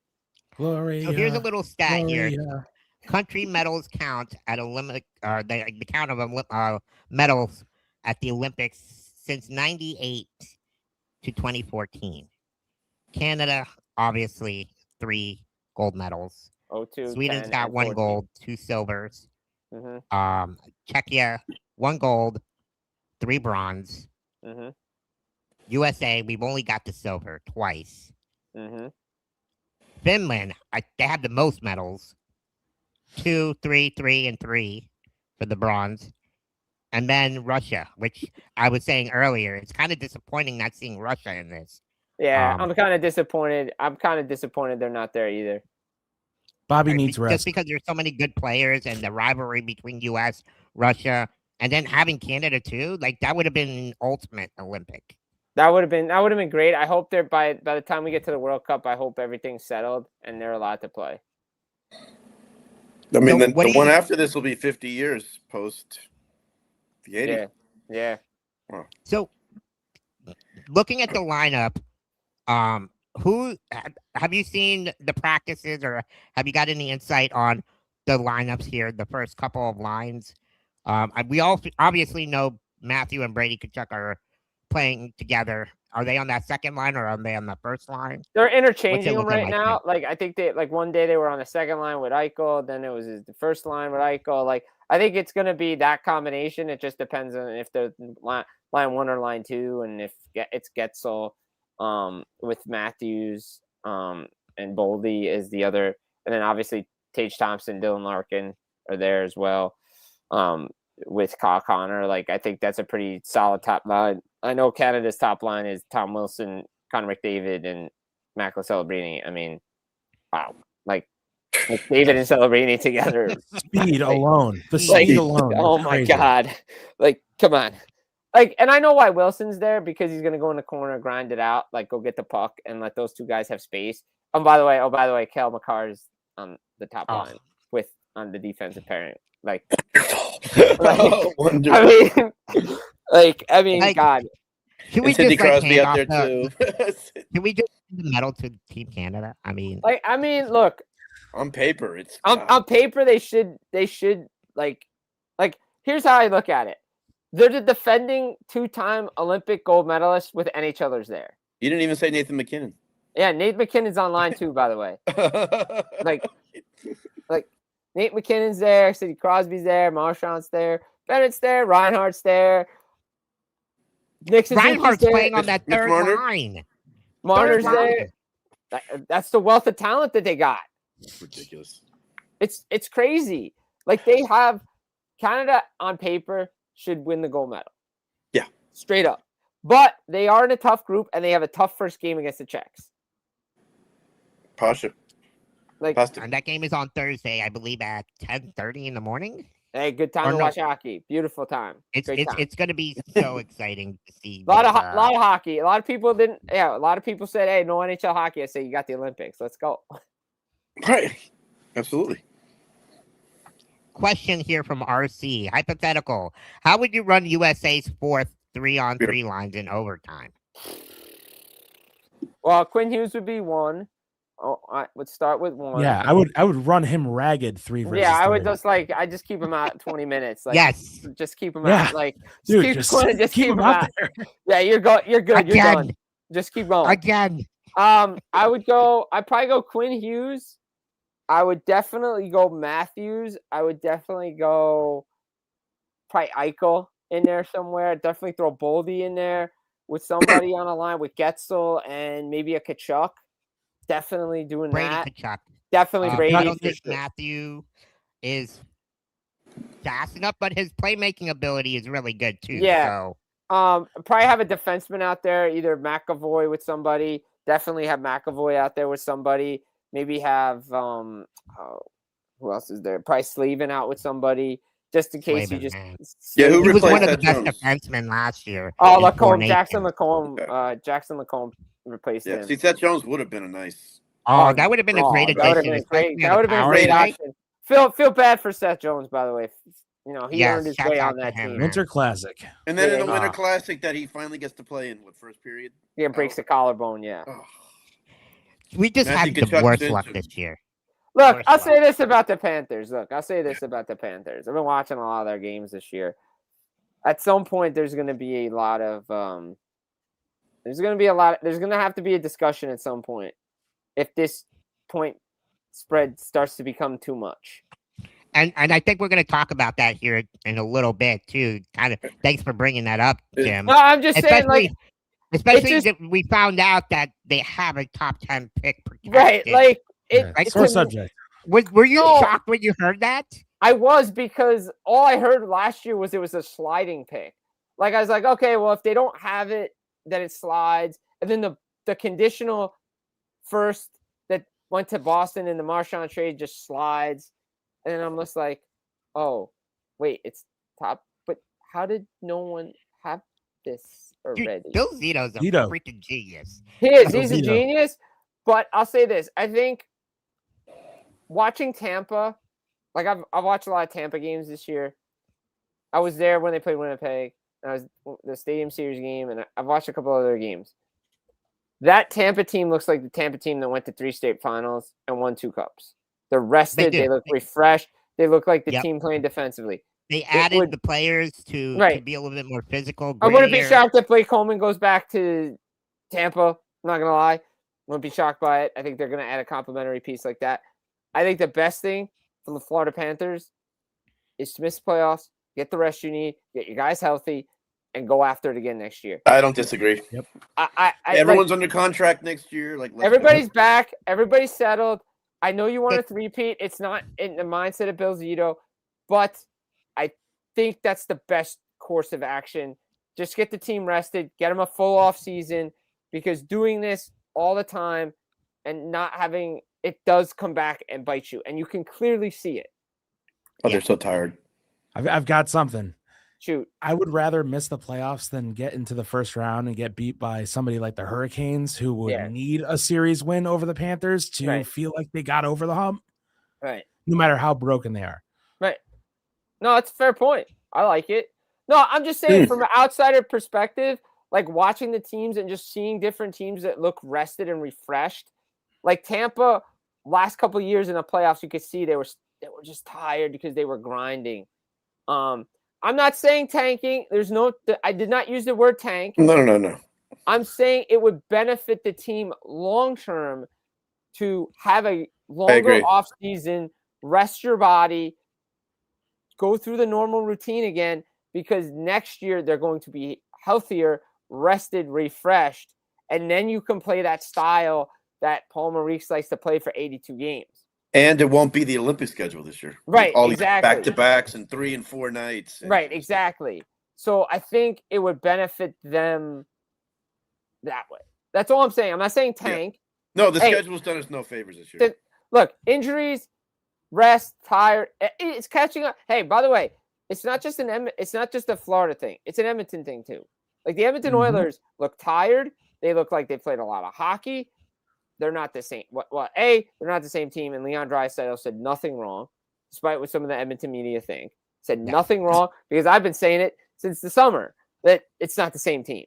So, and if you thought goaltending was a problem in Edmonton, you haven't been watching this team. Kirby wants playoffs first round over no playoffs. But I told you it's a weird end.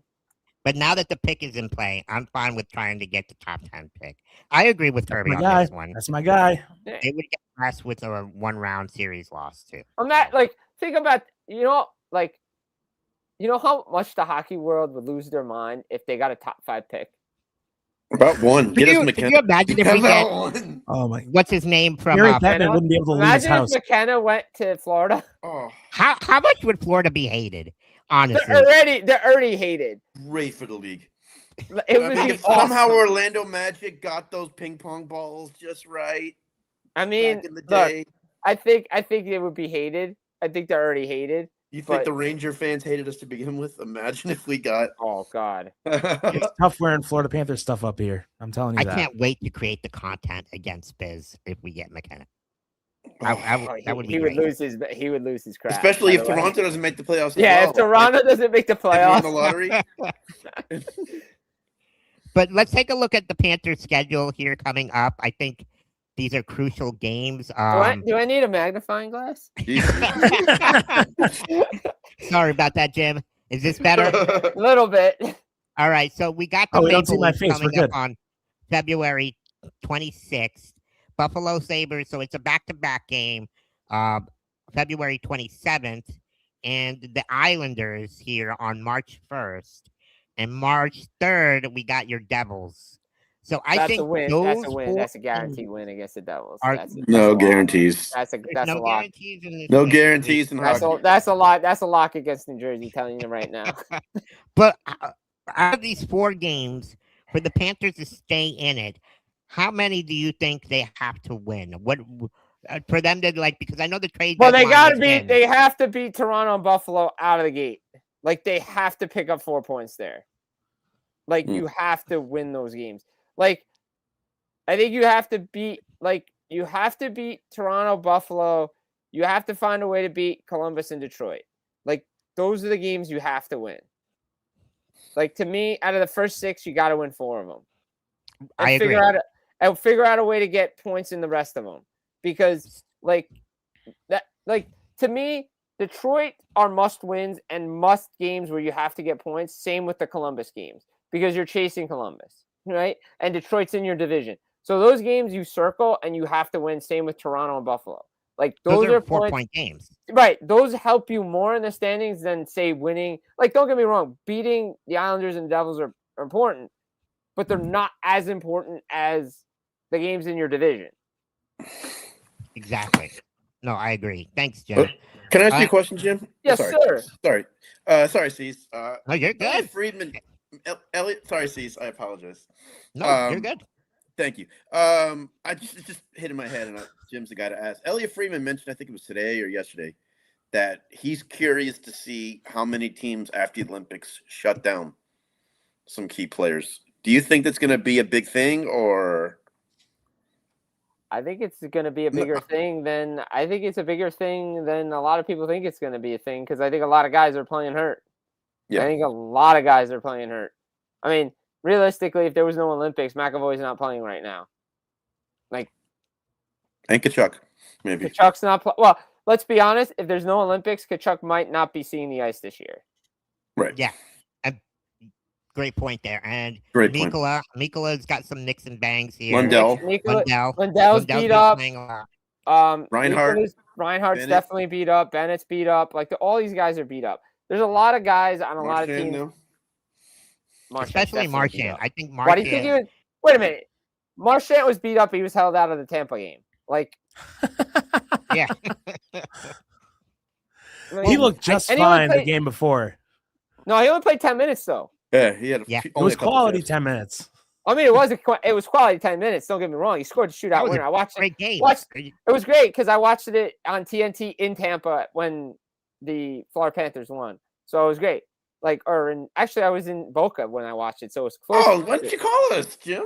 I was on vacation. I was taking a little siesta, even though I was working that day because the Artemi Panarin trade went down. So of course, sees if he's on vacation, he doesn't want to see you. Sees. I didn't.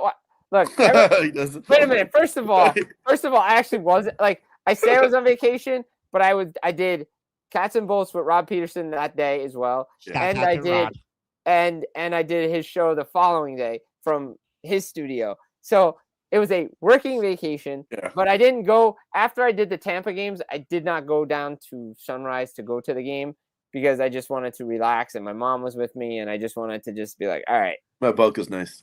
yeah, it's very nice. Yeah. Where my It's- dad it- lives. Yeah, it was There you very go. nice. Got to see the beach. It was very nice. It was warm. It was very cool. But it was great. Like I love Florida. I love going to Florida. Hats off both organizations, Panthers especially, for allowing me to come back every year because, well, they kind of have to now. But no, they're very good. I think Florida. Look, just play within yourself. There's going to be guys on these teams now. There's going to be some guys on their team that get some rest, which is good. But Lundell doesn't get rest, unfortunately. No. He got to go play. And Mikola. And Mikola got to go play. But Bob gets some rest because I think he's been overworked.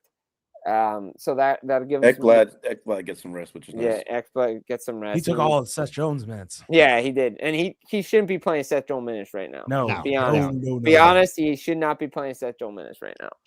It is, unfortunately. No. And by the way, there's too much Bob hate right now by some of the Panther fans. It's just not Bob. I don't get it. Like, don't get me wrong. Bob is wandering a little bit. Like, he needs to stay at home. Like, he got a home. It's the blue paint. He needs to stay there. But the defense in front of him needs to play better. Like, not like everything goes hand in hand. A lot of people don't realize this. A lot of it goes hand in hand. So I would argue that he needs more Panthers in front of him than he does Checkers. Yes. I agree. Yes. They need more NHL quality defensemen in front of him.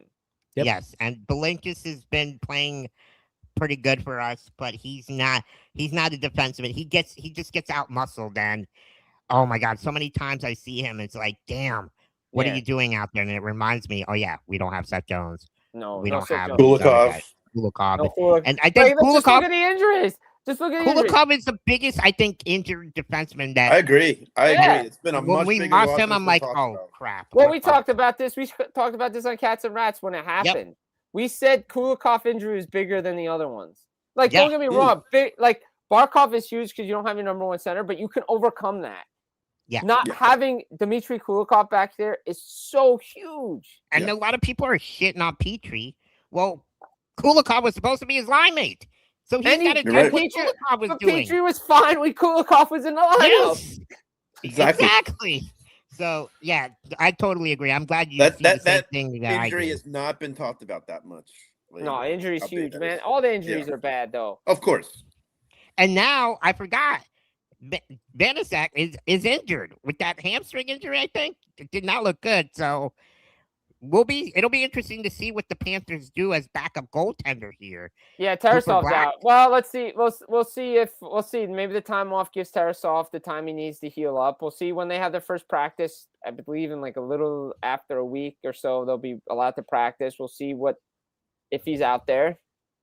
He's got a little time. The way he was limping in the locker room, I don't know if he's going to be back for that. Yeah. We'll see. We'll see. So maybe they trade for a goalie. Who knows? Who knows? Oh. I like I like Cooper Black. Awesome. I don't know. Jim, any predictions before we let you go here? We really appreciate you. Well, I coming know. on. JP got a question. I got JP. Yeah. JP got a question. JP. I have no questions. In fact, You when I just heard wanna you say were coming something. on, I have some statements. Okay. Number one, love the Ulafala call out yesterday with the Patriots. You got to acknowledge our ones here. Ones. Throw them up. Ones. Roman Reigns, baby. That's That's it. right. The OTC. OTC, Number two. baby. He's just the guy. That's it. Number two, Yes. the bravery of the NFL to give the trophy to the most deserving person on the team, The owner. the owner. Nope. Stanley Cup celebration that cake is undefeated.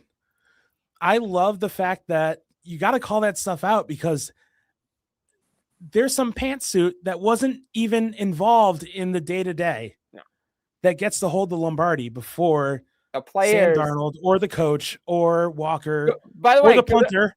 Good on the coach. By the way, good on the coach for getting Kenneth Walker and the rest of the team up there to touch the Lombardi Trophy with him.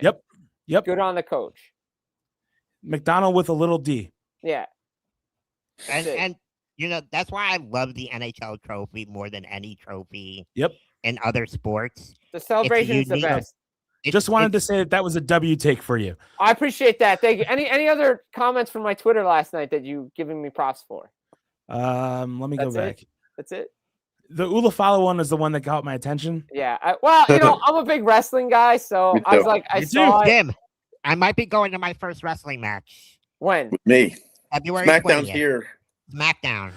Oh, you gotta go, BigCeaz. You gotta go, man. You're gonna get In your house, if you go, you're gonna be hooked. Oh, trust me. Rey Mysterio Jr. mask. Let's go. No, it's WWE or AEW. You're gonna have a great time. Yeah, you're gonna. It's a golden age for wrestling right now. Pro wrestling is awesome. It's such a great time for wrestling. I grew up with WCW. Let's go, baby. WCW. Kind of lost it a little bit with WWE McMahon, but then it's starting to come back. I'm starting to get the itch again. Yep. So. Look, I saw it when they did that. I was like, oh, I gotta throw it up because I like to have fun on my Twitter. Like, I also like to have fun. Like, you gotta have some fun with some of the comments and like some of the people that are like out there. Like the dude like calling me out saying I don't know anything about JJ McCarthy. I'm like, all right, whatever. Apparently, I'm not a college football analyst because I've only watched 4 years of JJ McCarthy and he's not that talented. But okay, but I'm like, all right, whatever. It's all right. I believe in JJ McCarthy, but you and I had a little backlash. But I respect your opinion. I respect people. I respect people who come with me with facts and some good opinions. I don't respect people who tell me I don't know what I'm talking about and I don't watch the kid play. Yeah. No. Yeah, I trust me, when you've been on YouTube, I get it. Like, I'm a Florida State fan, die hard. And then we did a show before a game and we explained why we were going to have difficulty and how much we suck because we were honest. And, well, why won't you say we're going to win? What kind of real fan are you? It is like, because I'm honest. Look, we're real. JJ McCarthy, they were a run-first team at Michigan. People forget that. Everybody, Seas knows I'm the biggest you guy out there. Yes. But the one thing I always had the back of my head was, when is Carson Beck going to make the big mistake? We all knew that. Everyone all was knew waiting it was for it. coming. Everyone was waiting for it. Everybody was waiting for it. I didn't. On that last drive, I didn't.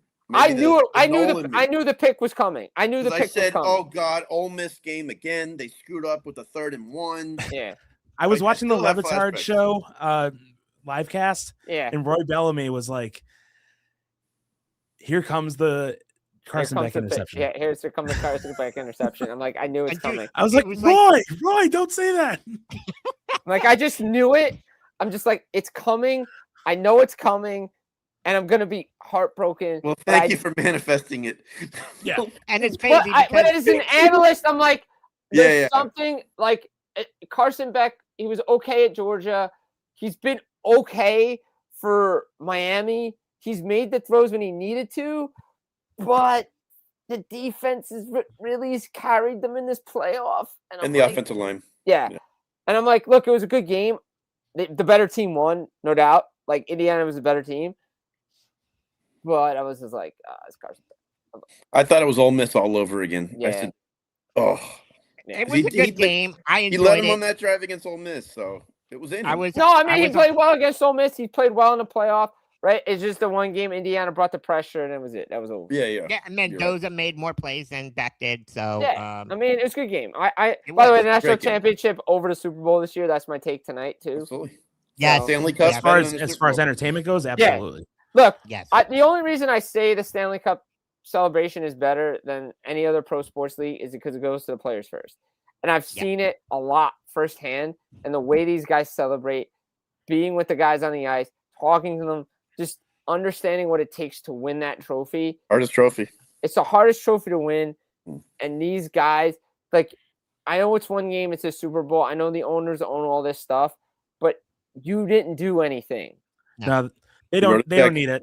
They You don't wrote a need check. You wrote a check, Yeah. you paid these guys, but you weren't on the field. And that's why the Stanley Cup is the best, because it goes to the captain. And then I like the little celebration. Also, the same trophy from however long, where Right. the NFL's Right. a Just a made up elite and one. runs. What I liked about last year was different than 2024. It was Barkov gets it, brings it in for the soccer celebration, and then they did this Yep. thing. It was cool. Like, He understood the moment. right, he understood the moment, right?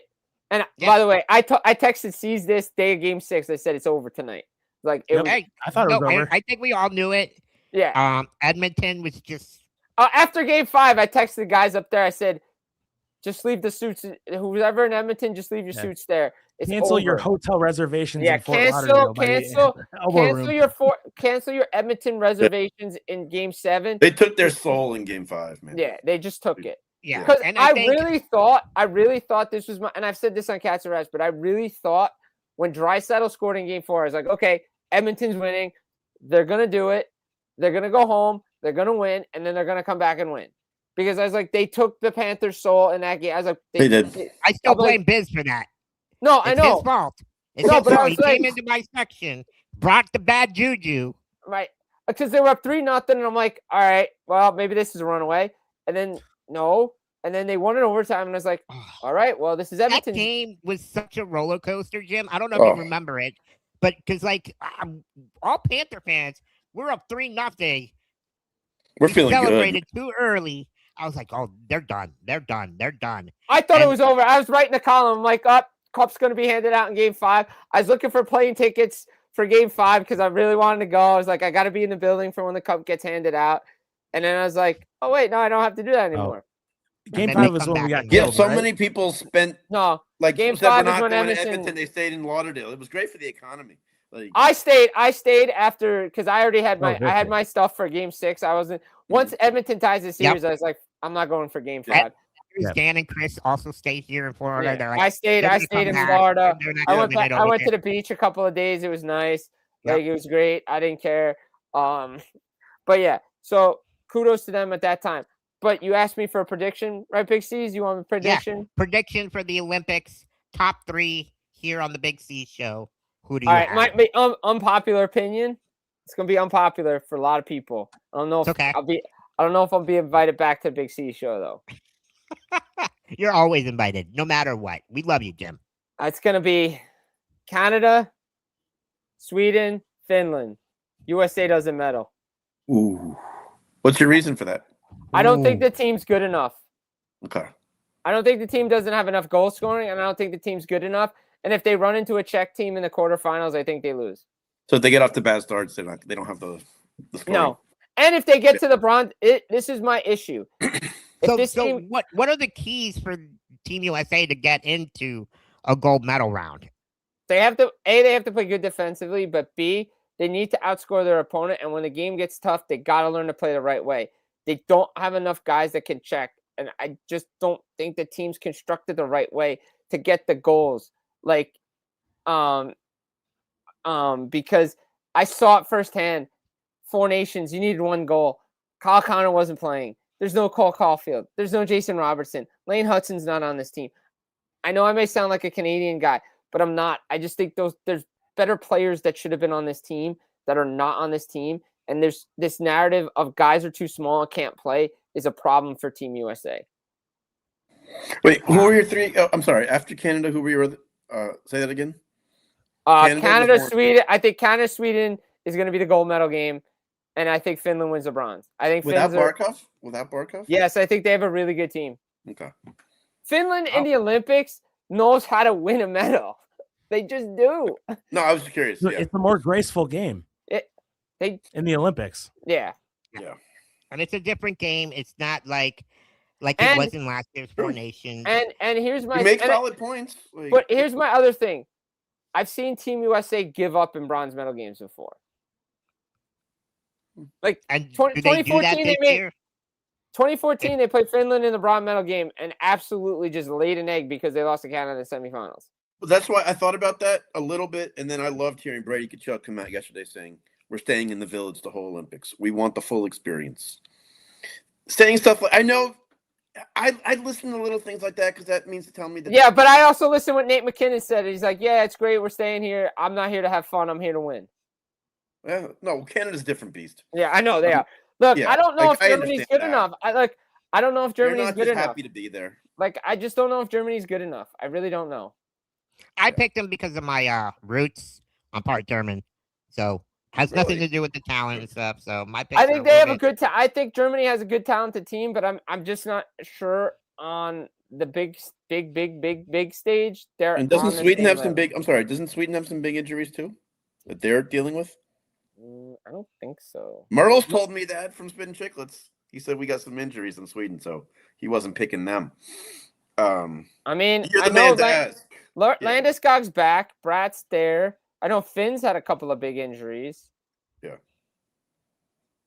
I mean, I know, USA is winning the gold in women's. yeah, that's not even a question. I've enjoyed those games. I love watching the hockey. It's been Yeah. the Look, shots on it's- goal it's- difference is like hilarious. It's USA, it's Canada, and it's still everybody else. Yes. Like Yeah. Great with, observation. with the World Championships is a different beast because some of the teams can win, and it is at the Olympics, it's those two teams in their own category and everybody else. Yeah. Straight up everybody else. They will never start in the same group, No, absolutely not. Never. no matter how random the raffle is. No, never. Look, they have a prelim game on Tuesday. We'll see what happens. Like, we know they're meeting in the gold medal game, barring some crazy semifinal game. I think we can peg Canada and the United States in the women's gold medal game. I'm not sure we can do that in the men's side. I'm just But it's crazy. Kirby and I were talking about this too, for the women's side. I'm kind of surprised that the women's side hasn't developed enough talent through other countries like it has in the men's junior league. Like I just don't. I think it's the funding, what they get, where the women play. Because don't forget, a lot of these ladies that play over in the PWHL, so they don't play together all the time.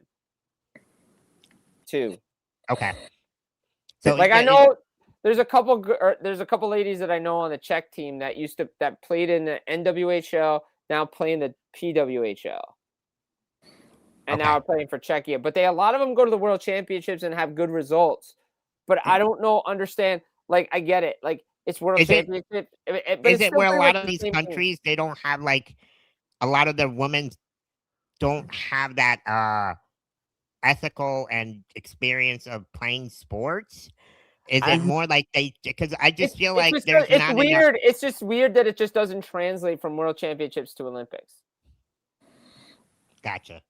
It's because I've seen Swiss medal, I've seen the Czechs medal, I've seen the Finns, the Swedes, like they all have medaled at the World Championships.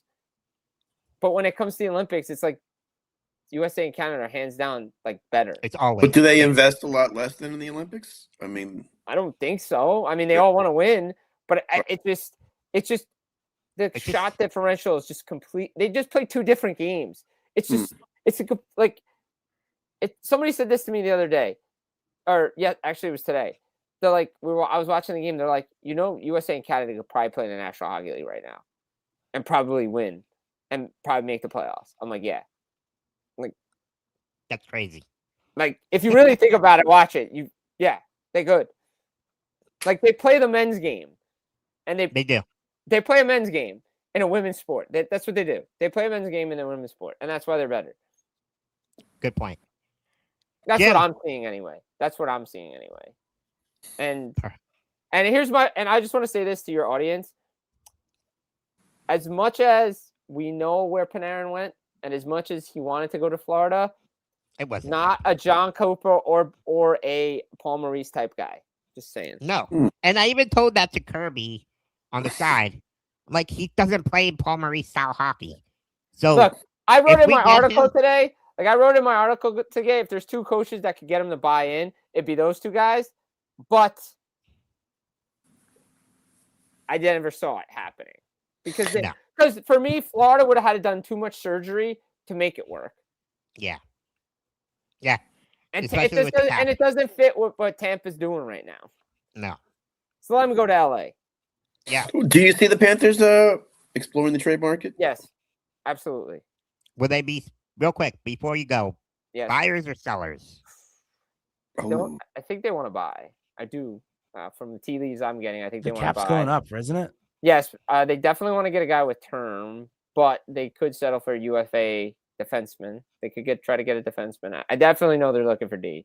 They've been looking for D. They're trying to get the right price. Everybody's looking for D. Everybody's looking for D. But they definitely need defense. That's for sure. But if the right offensive player with term comes along, yeah, Like, do you see any type of shock like us getting Marchand last year? I mean, what was your reaction that day when that happened? Were you shocked or? a little bit because Yeah. I didn't. See I don't it think anybody's coming. seen it coming. I don't think anybody saw it coming. These called it. Like I just was like, I was like, all right. Like I was talking with somebody on a show, like it's some other thing I was doing, and I was like, do we see like because in November I planted a seed with this guy Zig Fracassi. Big. I have the clip on my Twitter. I was like, oh, do you think they could trade him? And it's like it's a good point. Probably they should, right? See what you can get for him. Maybe he comes back. Maybe he doesn't. Whatever. But the fact that I asked the question and I got that answer, and then I started hearing rumblings after it, was like, and then the fact that the Panthers made the play to get him, yeah, it made sense because there was a lot of tea leaves that said Vegas, like Vegas was making a play hard. LA. Yeah, but to go cross country with a family is tough. To stay on the East Coast is not as bad, right? Like that travel wouldn't be that During the bad. school year, yeah. Yeah, so that's not that terrible. And he So it fits made right sense. in with the locker room, the boys in the Right, locker room. exactly. And he's one of those guys that just got rejuvenated going down there.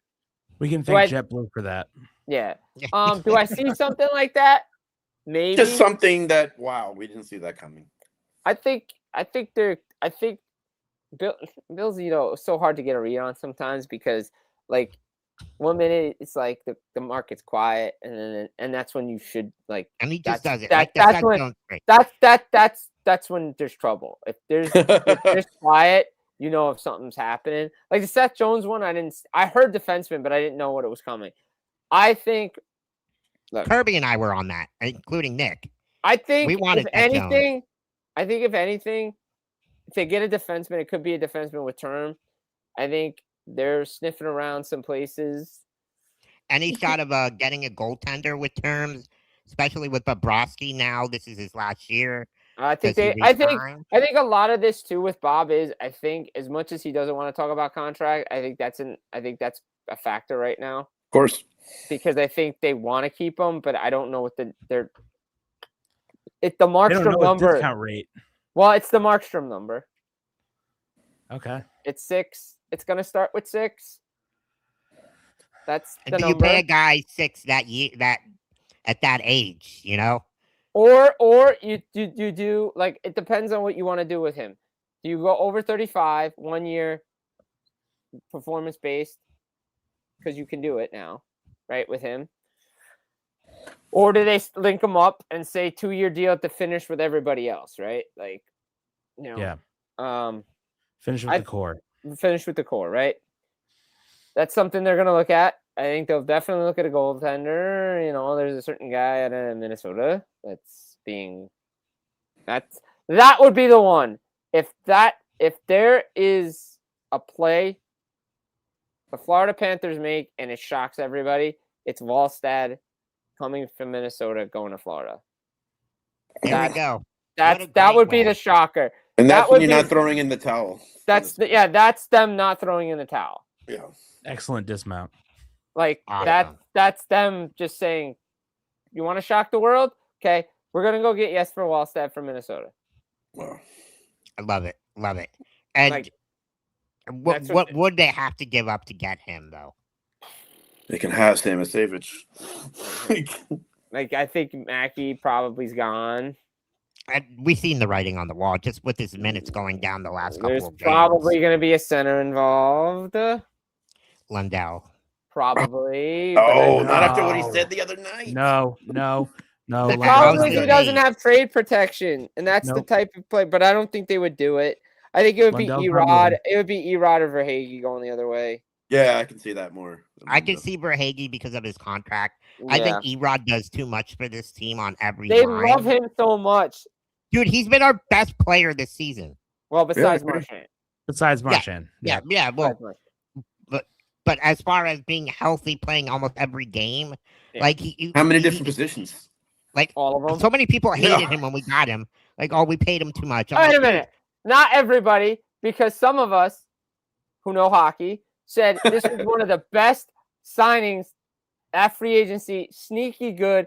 I've loved Evan Rodriguez ever since he came in Me too. the league. Me I've too. loved that player. My Loved him. my chat, Loved my him. community hates him. They still hate him. I don't know why.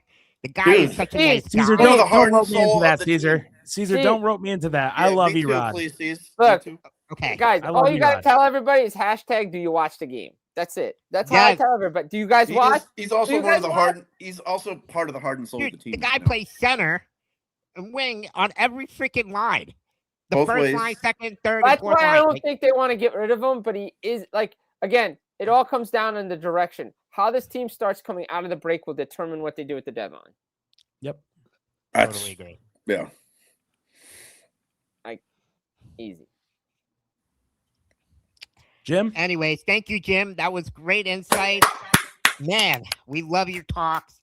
Definitely thanks to Kirby, too, on the Cats and Rats. Always join us on After Dark. We'll be back after the Olympics. And I might be on some of those Olympic shows. Don't stay tuned. You never know. stay tuned. We'll be Stay doing Team USA tuned. this game this Thursday. So Maybe. who knows? Maybe. Everybody Yeah, can follow Jim here at Jim Biringer. That's my page. That's the Hey, Twitter NHL page. writer at Full Press. Jim, Jim, what's your IG? What? What's your IG? My Your IG at Instagram. Jersey Jim 33. I thought it was.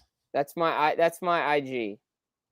That's the John who's following you right now. Okay. And then that's the and then you can also follow the Nightcap Recap on Instagram too. That's a fun page. That's my buddy Teddy and I. We do a lot of that stuff. We have a lot of fun. Do our Super Bowl stuff after that. I like to talk all sports, not just a hockey guy. I'm just not just a hockey guy. I make my money in hockey and college football, but I like to talk other stuff. awesome. Hey, we gotta have you on the Rock and No channel with Yes. with Jeremy here. He does That's a lot true. of college footballs. oh He yeah. goes he does a lot of vlogs. He's vlogging now for college hockey too. So Yeah, I'm headed to we gotta Maine have this you on week. that show. That should be good. Hey, man, always a good program. Yeah. I've done North Dakota this year. I've done. I did the Penn State indoor and outdoor games last week. Those were fun. Those were fun, and I did one Boston University game this year or last Nice. year. I Last think Beanpot finals tonight, right? Yeah. So college hockey's really, man. Oh, I love college come a hockey. Got me long through. way. Got me through the lockout of 04 and 05. There you go. Well, I got to play that year too, but I was playing that year. But also when I wasn't playing, I got to watch it. So it was just like, okay, yeah. Yeah, I'm curious if there's going to be some politics involved. Who gets the number one pick for McKenna? If I'm hearing right, yeah. Who knows? If the Rangers suck as much as they suck, Yeah, you know where he's going. there you go. You know where he's going. Even the Penn State fans told me that. Like, you know where he's going. So, Yeah. but it was a great signing for them. I like the kid. I think the Flyers picked Martone out of Michigan State. Player. And Also, their goalie's a beast too at Michigan Yeah. State. and then the kid in Boston, Hagens. Yeah. And there's So- a defenseman on North Dakota who's a beast. Beast. Yeah, So, beast. Awesome. anyway, boys, thanks for having me Gentlemen, tonight. It was a pleasure. Thank Rock you, stars Jim, here. as always. And Always. make sure everybody likes the Cats and Rats podcast. Tune in to the BigCeaz Show as well. Let's get Tune C's in to to 1,000 by Biringer. the end of by the end of the Olympics. I'm almost there. Come I'm on. almost at 1,000, Come guys. on. Let's go. Let's get go, us over more, baby. 1,000. 60 more. And with that, we're gonna have a little concert here by John. Damn. I will see everybody. All right. Oh God, I'm left alone. Subscribe to the BigCeaz Show. Go ahead and do it. I wasn't planning on doing this. I just saw my guitar behind me and I used it. Love you guys. See you next time. Thank you, Jim, for coming on the show. Bye.